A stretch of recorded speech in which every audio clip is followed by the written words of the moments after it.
بسم اللہ الرحمن الرحیم۔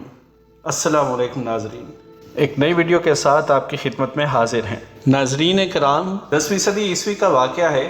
عراق کے ایک گاؤں میں کچھ بچے کھیل میں مصروف تھے۔ ایک دربار کا منظر پیش کیا جا رہا تھا۔ حاکم، امراء، سپاہی موجود تھے اور ایک نحیف سا بچہ تھا۔ اچانک اس بچے نے ان الحق کا نعرہ لگایا اور دوڑنے لگا۔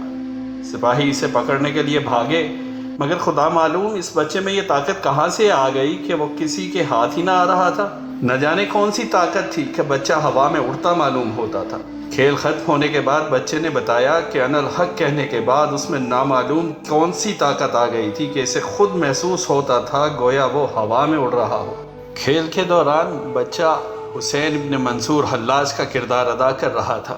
ناظرین کرام، یہ کھیل اور یہ نعرہ ماضی کی ایک اہم شخصیت کی یاد دلاتا ہے، جو ایک مکتبہ فکر کے نزدیک ایک عارف اور عالم ربانی ہیں، تو دوسرا گروہ انہیں جادوگر، زندیق، ملحد قرار دیتا ہے۔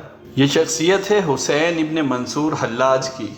آج کی اس ویڈیو میں ہم انہی کے حالات زندگی کو موضوع سخن بنائیں گے۔ ویڈیو میں آگے بڑھنے سے پہلے درخواست ہے کہ ویڈیو کو مکمل دیکھیے گا اور پسند آئے تو لائک اور شیئر کیجیے اور چینل کو سبسکرائب کریں۔ ناظرین کرام، ابو المغیث الحسین ابن منصور الحلاج ایران کے صوبہ فارس کے شمال مشرق میں واقع قصبہ الطور میں 858 عیسوی بمطابق 244 ہجری میں پیدا ہوئے۔ آپ کے نام میں حلاج کی اضافت سے متعلق مختلف روایات پیش کی جاتی ہیں۔ ایک یہ کہ آپ کے والد کپڑا بننے کا کام کرتے تھے، اس نسبت سے حلاج کہلائے۔ دوم، ایک مرتبہ روئی کے ذخیرے پر سے گزرے، آپ کے ایک اشارے سے روئی دھنک گئی۔ سوم، یہ کہ آپ کشف القلوب سے دلوں کے احوال بتاتے تھے، اس لیے حلاج الاسرار کہلائے، جو بعض ازاں حلاج ہو گیا۔ زندگی کا ابتدائی زمانہ واسط میں گزرا۔ ابتدائی تعلیم کا آغاز ہوا اور 12 برس کی ہی عمر میں قرآن پاک حفظ کیا۔ بچپن ہی سے آیات قرآنی کے باطنی معانی جاننے کا شوق تھا۔ 874 عیسوی 16 برس کی عمر میں صرف و نحو، قرآن اور تفسیر کی تعلیم مکمل کر لی تو حواس کے مقام پر تستر آ گئے اور عبداللہ تستری سے 2 سال تک اکتساب فیض کیا۔ ان کی تعلیمات نے حسین حلاج پر گہرا اثر چھوڑا۔ 876 میں بصرہ تشریف لے آئے اور عمرو بن عثمان المالکی کے حلقہ طریقت میں شامل ہوئے۔ 878 عیسوی کو یعقوب اختہ کی صاحبزادی سے نکاح کیا۔ عمرو المالکی سے اختلاف ہوا تو بغداد تشریف لے آئے اور خواجہ جنید بغدادی کی صحبت اختیار کی۔ ایک مرتبہ حضرت خواجہ جنید سے نامعلوم کیسا سوال کیا کہ خواجہ نے فرمایا کہ تو بہت جلد لکڑی کا سر سرخ کرے گا۔ منصور نے جواب دیا کہ جب ایسا ہوا تو آپ بھی علماء ظاہر کا لباس اختیار کریں گے۔ چنانچہ ایسا ہی ہوا۔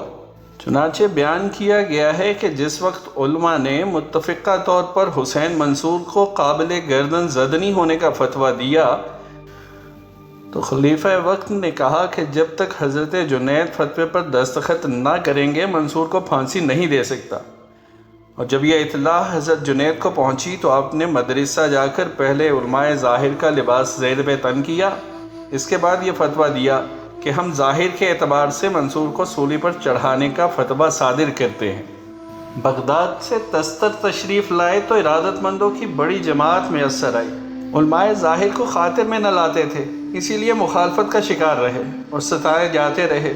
اسی عرصہ کے دوران ماوراء النہر ہندوستان اور خراسان کا سفر اختیار کیا اور وعظ و نصیحت کا سلسلہ شروع کیا تو لوگوں نے آپ کے اوصاف کے مطابق القابات دیے۔ حج کا ارادہ کیا، لوگوں کی ایک جمعیت کے ساتھ عازم سفر ہوئے۔ حضرت رشید خرد سمرقندی بیان کرتے ہیں کہ ایک مرتبہ سفر حج کے دوران کئی دن تک غذا نصیب نہ ہوئی۔ جب لوگوں نے شکایت کی اور سری کھانے کی فرمائش کی تو سب کو صف میں بٹھایا، ہاتھ کمر کے پیچھے لے جا کر سامنے لاتے اور ہر کسی کو ایک سری اور 2 گرم روٹیاں نکال کر دے دی۔ یوں کم و بیش 400 افراد شکم سیر ہوئے۔ آگے چل کر لوگوں نے خرمے کھانے کی فرمائش کی تو کھڑے ہو کر کہنے لگے، مجھے زور زور سے ہلاؤ۔ جب لوگوں نے ایسا کیا تو آپ کے جسم سے اتنے خرمے گرے کہ ہر کوئی سیر ہو گیا۔ ایک مرتبہ حج پر تشریف لے گئے تو ننگے سر برہنہ جسم کھڑے ہو گئے اور 1 سال تک ایسے ہی کھڑے رہے، یہاں تک کہ دھوپ کی شدت سے کھال پھٹ گئی اور ہڈیوں کا گودا تک پگھل گیا۔ استغراق کا یہ عالم تھا کہ ایک بچھو نے آپ کی تہمت میں ٹھکانہ بنا لیا۔ آپ فرمایا کرتے تھے کہ خدا کی یاد میں دنیا اور آخرت کو فراموش کرنے والا ہی واصل باللہ ہوتا ہے۔ اور خدا کے سوا ہر چیز سے مستغنی ہو کر عبادت کرنا فقر ہے۔ فرمایا صوفی اپنی ذات میں اسی لیے واحد ہوتا ہے کہ نہ تو کسی کو جانتا ہے اور نہ کوئی اسے۔ فرمایا نور ایمانی کے ذریعے خدا کی جستجو کرو۔ یہ بھی فرمایا کہ صبر کا یہ مفہوم ہے کہ اگر ہاتھ پاؤں کاٹ کر پھانسی پر لٹکایا جائے جب بھی منہ سے اف نہ نکلے، چنانچہ جب سولی پر چڑھایا گیا تو اف تک نہ کی۔ دوران حج میدان عرفات میں کہا، اے اللہ تو سرگرداں لوگوں کو راہ دکھانے والا ہے، اگر میں واقعی کافر ہوں تو میرے کفر میں اضافہ فرما دے۔ پھر جب سب لوگ رخصت ہو گئے تو دعا کی، اے اللہ میں تجھ کو واحد تصور کرتے ہوئے تیرے سوا کسی کی عبادت نہیں کرتا اور اپنے عجز کی وجہ سے تیرے انعامات پر شکر بھی ادا نہیں کر سکتا، لہٰذا تو میرے بجائے اپنا شکریہ خود ہی ادا کر، اس لیے کہ بندوں سے تیرا شکر کسی طرح بھی ادا نہیں ہو سکتا۔ حج سے واپسی پر مزاج میں واضح تغیر پیدا ہو چکا تھا۔ گلیوں بازاروں میں والہانہ انداز میں شعر پڑھتے اور خدا سے عشق کا اظہار کرتے۔ لوگوں کی طرف سے جادو، افسوں درازی، جنوں سے رابطے، الہاد اور حلول کے الزامات لگے۔ ایک مرتبہ حضرت ابوبکر شبلی کے دروازے پر دستک دی۔ شبلی نے پوچھا کون؟ تو جواب میں کہا انا الحق۔ یہی یہ کلمہ آپ کی پکڑ کا باعث بنا۔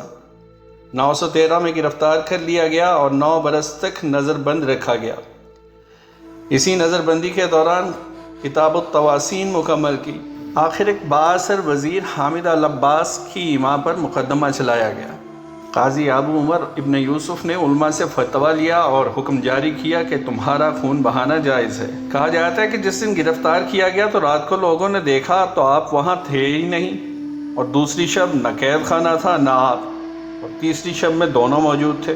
لوگوں نے وجہ پوچھی تو فرمایا کہ پہلی شب میں حضور صلی اللہ علیہ وآلہ وسلم کی خدمت میں تھا، اور دوسری شب رسول صلی اللہ علیہ وآلہ وسلم یہاں تشریف فرما تھے، اس لیے قید خانہ گم ہو گیا اور اب شریعت کے تحفظ کے لیے پھر یہاں بھیج دیا گیا۔ اور پھر 26 مارچ 922 عیسوی بمطابق 309 سن ہجری خلیفہ کے حکم سے قید خانے سے باہر نکالا گیا اور 300 کوڑے لگائے گئے۔ آپ نے انتہائی صبر سے برداشت کیا۔ جلاد کا بیان ہے کہ ہر کوڑے پر یہ آواز سنتا ہوں، یا ابن منصور لا تخف، اے ابن منصور خوف زدہ نہ ہو۔ پھانسی کے پھندے کے نیچے لے جایا گیا تو آپ نے پہلے باب الطاق کو بوسہ دے کر سیڑھی پر جس وقت قدم رکھا تو لوگوں نے پوچھا کہ کیا حال ہے؟ فرمایا پھانسی تو مردوں کا مزاج ہے۔ پھر قبلہ رخ ہو کر فرمایا میں نے جو کچھ طلب کیا تو نے عطا کر دیا۔ حضرت شبلی نے پوچھا کہ تصوف کس کو کہتے ہیں؟ فرمایا کہ جو کچھ تم دیکھ رہے ہو یہ تو تصوف کا ادنا ترین درجہ ہے، کیونکہ اعلیٰ ترین درجے سے کوئی بھی واقف نہیں ہو سکتا۔ پھانسی کے وقت 1 لاکھ کا مجمع تھا۔ کسی نے پوچھا عشق کسے کہتے ہیں؟ فرمایا آج کل پرسوں میں معلوم ہو جائے گا۔ لوگوں نے پتھر برسائے جنہیں صبر سے برداشت کیا، مگر جب حضرت شبلی نے ایک چھوٹا سا مٹی کا ڈھیلا مارا تو تعصب فرمایا۔ کسی نے وجہ پوچھی تو فرمایا لوگ تو ناواقف تھے لیکن شبلی تو میری حقیقت سے واقف تھا۔ جب سیڑھی پر آپ کے ہاتھ قطع کیے گئے تو مسکراتے ہوئے فرمایا کہ لوگوں نے میرے ظاہری ہاتھ تو کاٹ دیے لیکن میرے باطنی ہاتھ کون قطع کر سکتا ہے؟ اسی طرح جب آپ کے پاؤں قطع کیے گئے تو فرمایا میرے ظاہری پاؤں قطع کر دیے گئے لیکن ابھی وہ باطنی پاؤں باقی ہیں جن سے میں دونوں عالم کا سفر کر سکتا ہوں۔ پھر خون چہرے پر ملتے ہوئے فرمایا کہ میری سرخ روئی کا اچھی طرح مشاہدہ کراؤ کیونکہ خون جوان مردوں کا اپٹن ہوتا ہے۔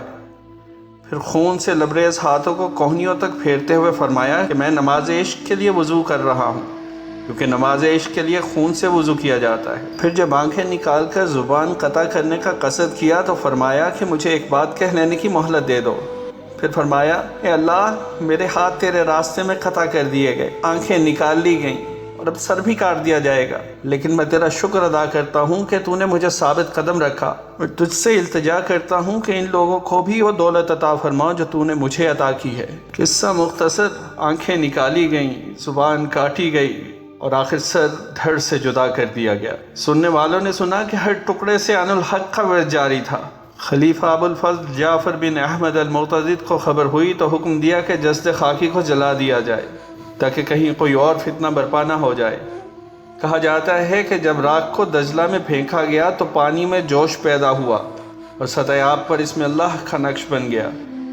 خادم نے وصیت کے مطابق آگ کی گدڑی پانی کو دکھائی تو پانی اپنی جگہ ٹھہر گیا اور راکھ جمع ہو کر ساحل پر آ گئی، جسے لوگوں نے جمع کر کے دفنا دیا۔ انا للہ و انا الیہ راجعون۔ حضرت ابوبکر شبلی آپ کے بارے میں فرماتے ہیں، مجھ میں اور حسین میں صرف اتنا ہی فرق ہے کہ لوگوں نے انہیں دانشور سمجھ کر مار دیا اور مجھے دیوانہ سمجھ کر چھوڑ دیا۔ حضرت عباس توسی کہتے ہیں کہ روز محشر حسین بن منصور کو زنجیروں میں جکڑ کر پیش کیا جائے گا کہ کہیں میدان حشر زیر و زبر نہ ہو جائے۔